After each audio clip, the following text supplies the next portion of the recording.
everyone. I am so honored to be here, to be able to talk to you about how we can cope during this unprecedented time and how we can make this the best moment possible. Hello, everyone on Instagram, and hi, everyone on Facebook. Thank you for joining me. It's Dr. Shefali here to help you in some way to cope with this unprecedented crisis. So I show up here every day at noon to share with you some of my thoughts, things that have helped me, that I use to help my clients better cope with this situation. Because in every life, there will be an unprecedented event. The only difference in this unprecedented event is that we're all doing it together. But in every individual life is a micro version of what we're going through on a macro. That's why I'm seizing this moment to help people understand that how they deal with this macro event of this global pandemic is really how they deal with the micro in their life. Can we use this moment, this historical, unprecedented moment of what we're watching globally, to understand the theatrics of our micro internal level? The internal is the external. And what I want to show you is the parallel, is the clear and unambiguous parallel between what is happening outside to what is happening inside. And I can't even begin to draw on the number of parallels because there are so many.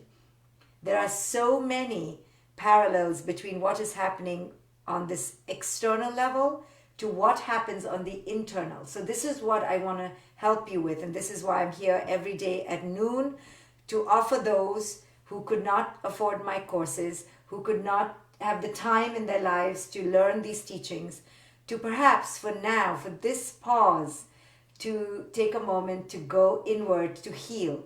This is what I do for a living. This is what I've dedicated my life to. And that's why I'm doing these courses, mini courses every day to help people capitalize, harness, garner, monopolize this concentrated pain. Use it as a portal for your awakening. So my teachings are not bite-sized, so they do take 20 or 30 minutes. So if you want to really get the most out of them, you have to sit down with a cup of tea and really understand what I'm trying to say to you guys. Not that what I'm saying is so fabulous, it's ancient wisdom. I just happen to know perhaps how to relate it to these times or whatever. Whatever the motivation you have, I'm just trying to tell you it's going to take a little bit of time. So sit, reflect, write in your journal, allow what I'm saying to absorb, because they are really markers and highlighters on the way toward awakening, right? This is all about the awakening of the individual soul and the awakening of the planet. This has happened to you before. You have been here before. This is not a roadblock because of the virus. This, whatever you're experiencing, like I said yesterday, is a pattern. You have been here before and you will be here again. So can we use this moment of pause to truly get the lessons that we are being asked to learn? So if you see me looking between two screens, it's not because I don't know how to speak to just one. It's because I'm speaking to the Instagram and the Facebook pages on different screens. So this is the best I could get them. So hi everyone. Welcome Jennifer from Chicago, Tiziana from Belgium, Susan from Hong Kong, Bonnie from Boston, Fahima from Toronto. So many people from all over the world. I'm so happy that you're here. Okay, so let's focus on today's teachings. This is day 14. Many of you know I've been doing this for 35 days straight. So every day since March 16th, I have been doing a teaching. But 14 days ago, I decided to call it something more structured. So I called it Viral Wisdom, but really it's been going on since 35 days. So if you wish to go back to the beginning to understand how to cope with this unprecedented time, listen to my talks, because I do believe each one will help you along the way. So each one builds on the other. So that's why, try to have continuity, because I try not to repeat in essence what I've said before. So today what I'd like to talk about is how in moments of crisis, we only really have two choices. And those two choices that we have are fear or abundance, worth or worthlessness. The two choices, though, are not made in this present time. The two choices come from our childhood. In our childhood, you see, most of us were denied our true authentic self. This is just a given. Why were we denied our true authentic selves? Not because our parents were evil, but because they believed our soul was here to mold. So they molded us according to their consciousness, to their traditions, to their dictates, to their ways of being. Whether that way of being matched our authentic spirit or not, this is what they did. Obedient as children are when they're very young, because they know that their survival depends on their parents, the child, us as children, molded to the dictates of our parents. We molded because we were fundamentally afraid to not. We knew that if we did not mold to our parents' ways, to culture's ways, we would pay a price. What would that price be? The price of validation, the price of not belonging, the price of not being seen, heard, or understood. So the only way we could get that love or receive that validation was to contort our authentic spirit. So in order to contort our authentic spirit, we had to forego our authentic spirit. So we had to leave our authentic spirit on the sidewalk of our childhood. And we had to change. We had to morph. We had to create a false sense of self. This false sense of self in spiritual terms is known as the ego. We created an ego. Underneath the ego is deep fear. The ego is created because we were in fear of losing our parents' love, our parents' validation, the idea that we belonged. The moment we realized it on a very subliminal subconscious level that who it is we are was not being honored, was not being celebrated, we realized that we needed to change. So we began to morph. We began to be puppeteered to become someone other than who it is we needed to be in order to gain this love. So we created a false sense of self. The false sense of self can be many things. In women, typically, it's a martyr, a pleaser, a self-abnegator, an abdicator of worth, someone who relinquishes their power in order to receive the love of the other. Women are classic relinquishers of their power. Classic. We are experts at this. We know how to do this very well. We become pretty, we become kind, we become well-mannered, we become skinny, we become obedient, we become compliant. Anything to receive the love that we think we desperately need. We do this our entire life. We literally begin to play a role of martyr, of pleaser, of compliant, subservient one. So much so that when we grow up, we believe that this is who it is we are. We don't even know the difference between the role and the soul, between the role and who it is we are. And then, like a theater, we cast people in our movie, in our drama. We cast people to play roles so that we can play our central character. Our character of being the giver, of being the compliant one, of being the one who gives up power. So we cast people in the role of those who will take our power, right? We can't do this on our own. So we find unavailable people. We find narcissistic people. We find dominant people. And whether they are or not, we don't even know. We just cast them in the role. And now we have a movie script that keeps playing itself out over and over again. What do boys do typically? Boys typically learn to take. They learn to be the kings and the queens of their parents, the apple of their parents' eye, right? Especially traditional parents. Boys learn to mask their feelings. Boys learn to deny, to suppress, to be macho, to be acquisitive, to be achievers. Well, most men know how to play this role really well. And in order for them to play their role, they need to play the role of the taker, and so they need to find the givers. And this is the most prototypical pattern. So in times of stress then, like this, we begin to play our roles. But unfortunately, in times of acute stress, these roles begin to break down because they don't work anymore. And now the mask comes off.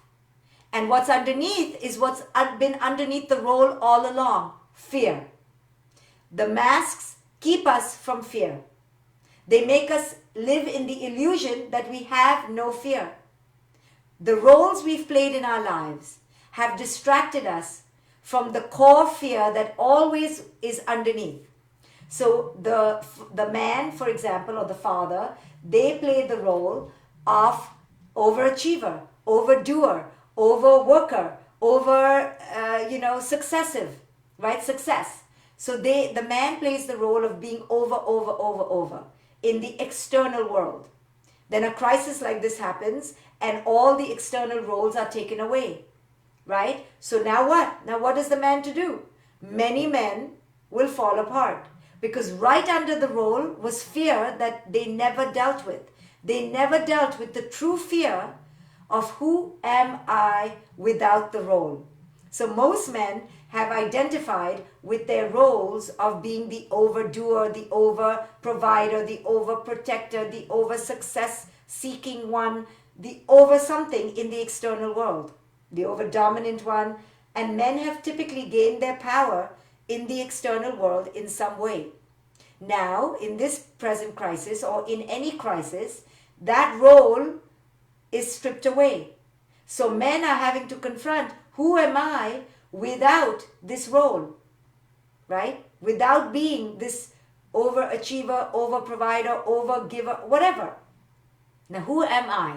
Now, women are thrust into this crisis as well, and they are going to try to do their role of over giving, over providing, over subservient, over compliant, but they're going to reach their limit too, because these are unprecedented times. These are vacuum tight containers where the pressure builds too much and you're going to burst.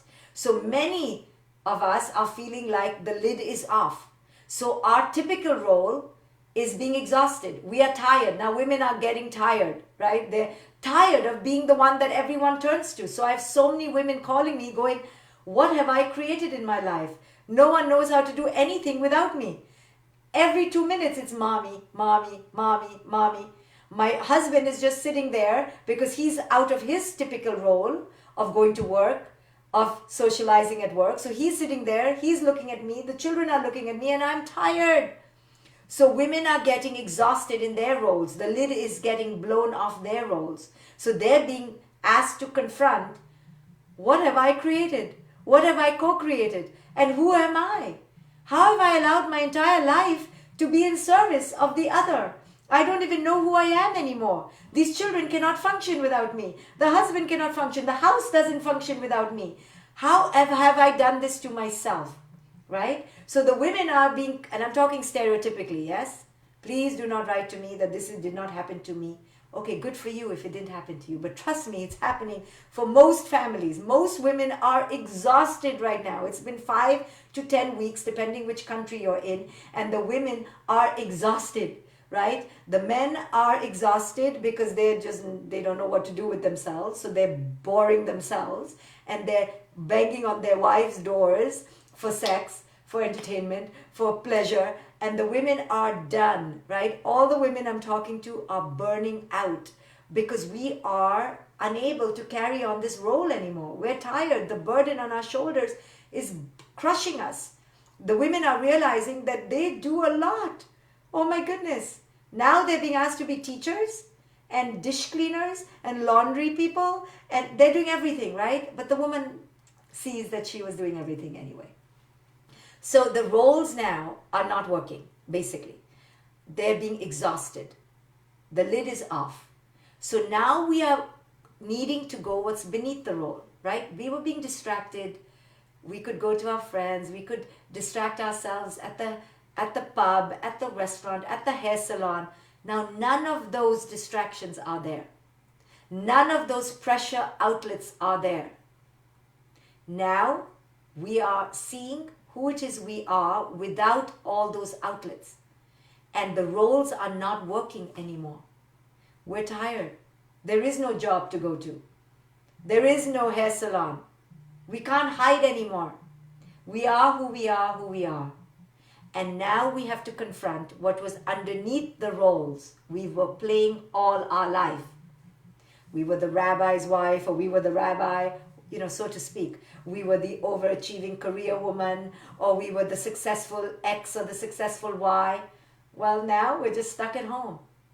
Now those roles are not fulfilling us. They're not distracting us, right? And we are now having to confront, who are we? Who are we? Are we loving towards ourselves and our partners? Good if we are. That's amazing if we are. Are we connected to ourselves and our families and our children? It's amazing if we are, but we're asked to question that. It is coming under the spotlight of our awareness. Are we joyful without the role? Are we fulfilled without the role? Are we connected without our roles? Right? And then the fundamental question that we've been avoiding, can we live in abundance without the external role? Or are we falling to fear?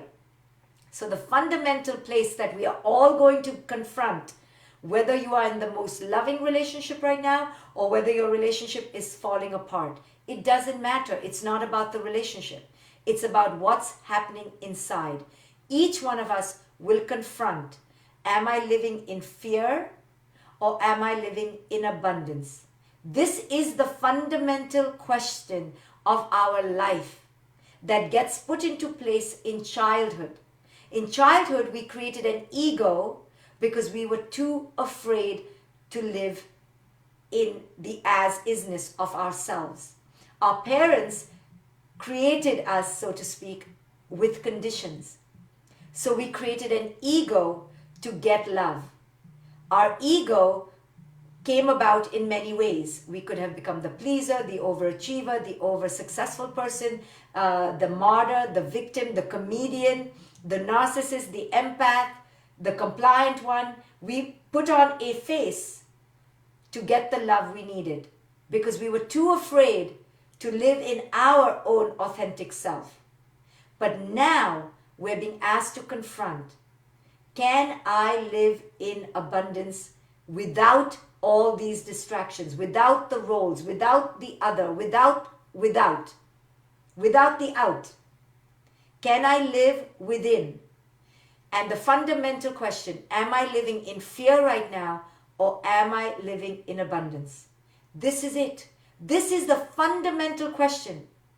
We covered it up through our relationships. We covered it up through our children. We covered it up through our careers. But the question is fundamental. Can I live this moment in fear or can I live it in abundance? How am I living it? Without the relationship, without the marriage, without the children, without the Botox, without the hair, without the job, without the career, right? At the core, how am I living this moment? Can I live it in abundance? And this is the treacherous question. And this virus is making us ask it every moment. Because finally, there is no illusion of the other. The other in terms of life, in terms of job, in terms of person, in terms of paycheck. There is no other. It is only the present moment and ourselves. This virus is teaching us spiritual lessons that spiritual teachers cannot teach. That even if you went on a 10-year meditation retreat, you would still not learn. The most powerful lessons can only be learned when you are on the precipice between life and death. When you are at the edge of the nothingness. When you truly cannot rely on any illusion. Only then can the vital spiritual lessons of life be learned. Therefore, 10 meditation retreats would not teach you what the virus is teaching us if you're open to learn. And if you're staying at the precipice, you see, we're at the precipice. There is no comfort anymore. There is no distraction now. You can try. You've watched all your Netflix. You know, you've made a lot of love. You've connected with your children. Now what? Right? Now what? Now it's about you and only you and the present moment. And now the question that needs to be answered moment after moment is, can I live this in abundance or will I live this in fear? Moment after moment. Because you're at the edge, you see, there is so much discomfort. Nothing is taking away our discomfort. No news, no governor, no president, no cure. It's not coming. For the first time in our lives, there is no answer. But my friends, there was never an answer. The only answer is that it is the present moment. The only answer we have is that it is right now. It is right now. So, Elizabeth Kubler-Ross created this 5-step process that people go through when they die. The process that people go through in grieving. We all go through a microcosm of this when we experience a hard time. I gave it the acronym, or she's given it, I don't know, DABDA, D-A-B-D-A. And I say this a lot to make a point. D is denial, A is anger, B is bargaining, D is depression, A is acceptance. So she outlined, because she worked with so many terminally ill people and so many grieving families, she said that people typically go through these 5 phases. First, they're in denial. Denial means they just cannot believe this has happened. And people go through a magical phase. Oh, you know, maybe they'll come back. Maybe it's, if I just close my eyes, the nightmare will be over. Denial. It's so shocking, so traumatic that people go through a vast phase of denial. You have been through denial every time you've had a hard time accepting reality. The first thing in a traumatic shock is denial. We humans are great at it. Second, she talked about anger. Then we must look for something to be angry about. I talked about it the other day as blame. We must look for somebody to blame. Blame the doctor, blame the government, blame the teachers, blame the children, blame the husband, blame his mother. Blame. Anger. You're angry. Angry at God. Angry at your religion. Angry. Angry with yourself. Maybe I didn't do enough. What could I have done differently? Why was I so mean to the person who just died? Why? So the denial turns into an angry tantrum. Why?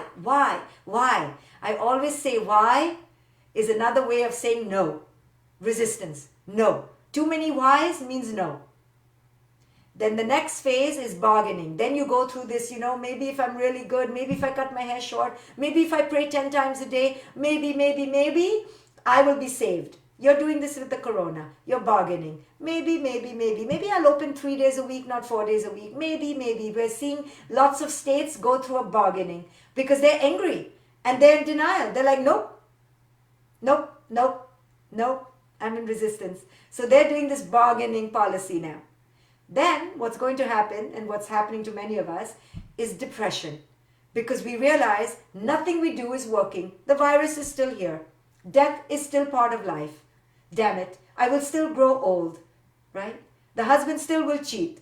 Whatever your non-acceptance of reality is, comes into the mirror, and you're like, I can't keep not accepting reality. I have to. And then there's depression. Then you're depressed. And then, if you're lucky, you do what you needed to do in the first place, which is acceptance. So the spiritual teachers, you see, the wisdom teachers, they don't go through this whole D-A-B-D-A. The first thing you have to do is accept reality as it is. You see, the Western way of thinking is to first protest, resist, think you're superior, think you're righteous, go through all this nonsense to get to A, acceptance. Spiritual teachers, so smart, right away, accept reality as it is. The first thing you do is accept reality. Doesn't mean you are a passive, apathetic fool. No. Acceptance of reality is an active process where you see reality as it is. Say to yourself, I'm an alcoholic. Say to yourself, I have an eating addiction. Say to yourself, I like wine too much. Say to yourself, you know what? I'm really lazy. As it is, don't cover it up. Don't embellish. You know, I have just been BSing my whole life. I've just been lying to myself my whole life. That is acceptance of the self and reality. Corona is dangerous. We need to stay home, not to ignore its existence, but to slow its spread. Seeing reality as it is. This is the first teaching of the Buddha. Acceptance that life is suffering. Boom! Boom! He taught us this right away. Life is death. First teaching. This is the teaching none of us have learned in our lives. Therefore, we have to go through denial. Then we go through anger. Then we go through bargaining, depression, great depression. Then we accept. What the Buddhists understood right away. And I don't mean the Buddhists as in a religion. Just what the Buddha understood. Life is death. Therefore, life is suffering because we don't want to accept that life is death. So, this leads me to the fundamental delusion, yet another one, which is that everyone in the West, especially in the country of the United States of America, is on a pursuit. Pursuit of what? Pursuit of happiness. It's in the declaration. The pursuit of happiness. The pursuit of happiness. I mean, I'm saying it so many times because the ignorance is right there. First, to pursue anything means you are in lack. Then, to pursue happiness. Oh my God, double lack, double jeopardy. To pursue happiness means you're definitely in lack of happiness. And to pursue anything out of lack surely means lack. So the West is predicated on delusion. Not that the East is any better, but I'm just saying this Western ideal of the pursuit of happiness is the cause of suffering. Right? So here we are. It began in childhood, where we began to pursue our parents' love, our parents' validation, our parents' sense of worth. You are worthy. We wanted this from the outside, and our parents taught us to look on the outside for happiness, worth, belonging, a sense of self. This was the fundamental break, the fundamental error, the schism. We separated from our authentic selves. From there, we began living in fear, in lack, in lack, in lack, in lack. And we created a whole life of the pursuit of happiness coming from lack. We kept pursuing validation, worth, happiness, meaning, success, achievement on the outside from a place of deep fear and lack. This is how we have created a life. And now, with the virus, all those pursuits have been taken away from us. And now what's left is, oh my goodness, lack. But the lack was always underneath. The fear was always underneath. It was the fake pursuit of happiness. We were told a bag of lies. You can go pursue happiness on the outside. This is a fundamental lie. It's a lie. And because we have been pursuing the wrong things, when we suffer, we go through denial, anger, bargaining, depression. Then, maybe if we're wise, acceptance. We start all off on the wrong foot. It's all starting on the wrong foot. The wisdom way says, there is no outside, there is no pursuit, and there is no happiness. There is only acceptance of the isness of the present moment. That's it. If we grew up like that, accept who you are who you are, love who you are, celebrate who you are. Do not pursue anything. It's an illusion. Don't do for the sake of doing. Do from your being. Do what is authentic. Do what is natural. There is no goal. There is no achievement. There is no outcome. All of it is an illusion. If we had been told that, then we would live very different lives. We would still do, but we would do from a place of inner authenticity, inner calling, not outside. We would do from inner abundance, not from the pursuit of something. not for a desire for something, not for a craving to complete who it is we are. We would be complete. So this is why we are all messed up, because we started from the schism. We started in fear. We created an ego, a false self from fear. And from that false self came a false idea of happiness, of success, of good, of bad, of failure. All false. It doesn't even exist. It's an illusion.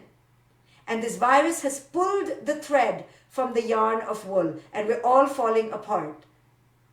But we were already apart. We were already divorced. We were already dead to our authentic selves. Now is our opportunity to come to life, to start over, to really go within and begin again. And that's why begin again. Because, and that's why when you get the diagnosis of a terminal illness, many people who live through it say they are rebirth, because they start all over. They get it. They get it that they've been living a lie. They get it. It's all been a lie. They've been sold a bag of goods. There is no outside. There is no pursuit. And there isn't even happiness. There is only one thing: the present moment and the acceptance of the present moment. And to live life fully in the acceptance of the present moment. And when you begin to predicate and reorient your whole life to the here and now, you live a different existence. Now you live right here, right now, without ego, without dominance, without tyranny, without separation, without competition, without achievement, without this tyrannical domination over other people, over other species, over other sentient beings. Now you live in humility, that you could die any moment. This is the truth. This is the truth. This is the truth. No one is more special. This virus is showing us nobody is special. Nobody. Sure, we're each unique in a little way. Your eye color, my eye color, your cheeks, my cheeks, sure. But no one is really special.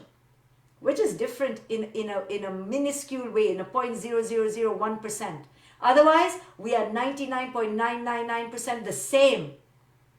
Our DNA is 99.999% the same as the chimpanzee. It's just a 0.1% different from the bonobo. We are very much the same. It is our illusion that has taught us we are so unique. And now the virus has brought us to an equalized place. We're not equal, but we're equalized.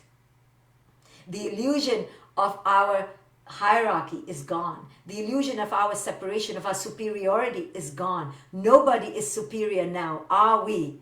We are all the same. The virus has changed the platform. There is no up and down. The whites, the blacks, the thin, the fat, the ugly, the rich, the poor. All these definitions, we realize, are illusions. They don't exist. At the end of the day, we are all one virus, one bacteria, one species, one energy. All the rest, we realize, all the rest have been fake labels and illusions we've put onto the soul. So now it is the opportunity to return to the soul. And the only way to return to the soul is to understand that the soul has no name. The soul has no definition. The soul has no title. The soul is the soul. The soul is only the energy in the present. All the rest is delusion. All rest is delusion. So there is no happiness, there is no sadness, there is no past, there is no future, there is no rich, there is no poor. There is no label at all. We are just the I am. I am, period. We are, period. So returning to that essence is the release of fear. The release of the fear of our mortality, release of the fear of our death, release of the fear of the tomorrow, release of our desire to control. All we have is the I amness and the we are-ness in the here and now. No more illusion. No more. Am I living in fear or am I living in abundance? This is the fundamental question. And if you're living in fear, you're holding on. When you stop holding on, you live in abundance. Right here, right now. As it is. Full acceptance to the here and now. So don't go through this whole process to come to acceptance. Accept now. It's here. This is all we can do. Accept the present moment fully, fully, with presence, with power, with our full heart, with an open heart, with no label, no judgment, full acceptance of the present moment. This is how we can live in abundance right here, right now. Okay, everyone. Thank you for being here. I'll see you tomorrow, most likely. Maybe. Thank you, Facebook. Thank you for joining me. If you want to join me for meditation, I will be meditating after this in a few minutes on another page. The page is facebook.com/groups/get super powered. So I teach meditation there on a daily basis. So I hope to see you there. Enter abundance, enter acceptance, enter the present moment. This is all we have always had. Thank you, everyone.